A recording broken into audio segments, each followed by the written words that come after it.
بسم اللہ الرحمن الرحیم۔ السلام علیکم۔ نیشنل اور انٹرنیشنل خبروں کے ساتھ وڈیرا۔ غزہ کے 22,000 زخمی عمر بھر صحت یاب نہیں ہو سکیں گے، عالمی ادارہ صحت۔ کیملا ہیرس کے ساتھ مباحثے میں ٹرمپ اپنی باتوں پر قائم رہنے میں ناکام رہے تھے، تصبرہ۔ امریکہ کے اسٹیٹ ڈپارٹمنٹ نے چینی ریسرچ انسٹی ٹیوٹ اور متعدد کمپنیوں پر پاکستان کے جوہری میزائل پروگرام کو مواد فراہم کرنے کا الزام عائد کرتے ہوئے پابندیاں عائد کر دیں۔ چین کے لیے جاسوسی پر سابقہ CIA افسر کو 10 سال قید کی سزا۔ دیش میں ہندوؤں سے اذان اور نماز کے دوران بجن نہ بجانے کی درخواست۔ بھارت اتر پردیش میں شدید بارشیں سے سیلابی صورتحال، 12 افراد ہلاک۔ لبنان کی مزاحمتی تنظیم حزب اللہ کی جانب سے شمالی اسرائیل میں ایئر ڈیفنس بیس پر راکٹ حملے کیے گئے۔ عرب میڈیا۔ صدر پہلے غیر ملکی دورے پر عراق پہنچ گئے۔ یوکرین کا ماسکو سمیت روس کے دیگر علاقوں پر 100 سے زائد ڈرون طیاروں سے حملہ۔ غزہ میں خیمہ بستی پر اسرائیلی حملے میں مزید 40 فلسطینی افراد شہید ہو گئے۔ اسرائیل کا شام کے جنوبی حصے میں ڈرون حملے 2 افراد شہید کر دیے۔ مشرق وسطی کے پورے خطے میں طبلِ جنگ بجنے والا ہے، یورپین یونین نے خبردار کر دیا۔ ان کا انتہائی کم ترقی یافتہ ممالک کے 100% مصنوعات پر ٹیکس ختم کرنے کا اعلان۔ کاروبار کے حوالے سے بہترین ممالک میں شامل۔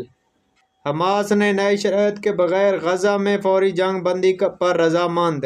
سعودی عرب دنیا میں غیر ملکی ملازمین کے لیے بہترین ملک کے طور پر دوسرے نمبر پر آ گیا۔ مرغی کا گوشت 588 روپے فی کلو ہو گیا۔ پاکستان۔ عمران خان کو جتنی دیر جیل میں رکھا ان کی جان کو خطرہ ہے، عمر ایوب PTI۔ پشاور چالان کرنے پر ڈرائیور نے ٹریفک اہلکاروں پر گاڑی چڑھا دی۔ ایشیائی ترقی بینک نے پاکستان کے لیے $32 کروڑ قرض کی منظوری دے دی۔ سونا 1,000 روپے سستا، قیمت بلند ترین سطح سے نیچے آ گئی۔ پاکستان۔ چیمپئن ٹرافی پاکستان سے منتقل کرنے کا کوئی منصوبہ نہیں ہے، ICC۔ ایران سے تعلق رکھنے والے پاکستانی شخص پر امریکی اہلکار کے قتل کی سازش کا الزام ہے۔ بھارت میں ڈاکٹر ہندو عورت کو مسلمان کا خون چڑھانے سے انکار۔ بھارت میں انتہا پسند ہندوؤں کو مسلم دشمنی کسی سے ڈھکی چھپی نہیں ہے، لیکن ایک ڈاکٹر نے ایک مسلمان کا خون ہندو مریض کو چڑھانے سے انکار کر دیا۔ تارکین وطن کی کشتی ڈوب گئی، 26 ہلاک، متعدد لاپتہ۔ عراقی دارالحکومت بغداد میں فوجی چیک پوائنٹ کے قریب دھماکہ۔ مودی کے غنڈے آپے سے باہر، انتہا پسند ہندوؤں کا مسجد پر حملہ۔